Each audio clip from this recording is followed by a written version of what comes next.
L'autre titre de l'actualité de ce samedi, c'est le coup d'envoi des Européennes pour Renaissance à Lille. Besoin d'Europe, c'est le slogan choisi et sur lequel tous ceux qui ont pris la parole ont glosé tout cet après-midi. Arthur Delaborde, vous êtes en direct de Lille, envoyé spécial du service politique d'Europe 1 et ce fut en particulier le baptême du feu pour la tête de liste Valérie Ayé. Exactement, la présidente du groupe Renew au Parlement européen vient de finir sa prise de parole, première prise de parole devant des milliers de sympathisants réunis ici à Lille. L'enjeu pour cet inconnu du grand public, c'était d'abord de démontrer sa légitimité au sein de son propre camp.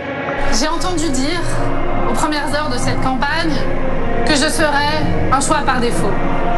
J'ose espérer que l'on ne dit pas ça parce que je suis une femme, une jeune femme. Parce que je vais vous le dire, j'entends pleinement tenir ma place. Valérie Ayé qui a pu compter sur le soutien de poids lourds de la Macronie, Gérald Darmanin, François Bayrou, Édouard Philippe ou encore Gabriel Attal. Très offensif, le Premier ministre a pilonné le RN de Jordan Bardella. Le bilan de 40 ans de mandat du clan Le Pen au Parlement européen, il se résume au fond en quelques votes, tout au plus.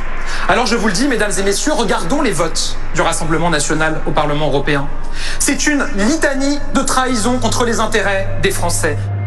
Elle a mis beaucoup de temps à démarrer, mais la campagne est donc bel et bien lancée pour les macronistes. Les affiches de Valérie Ayé sont en train d'être acheminées dans toutes les fédérations pour être placardées dès demain.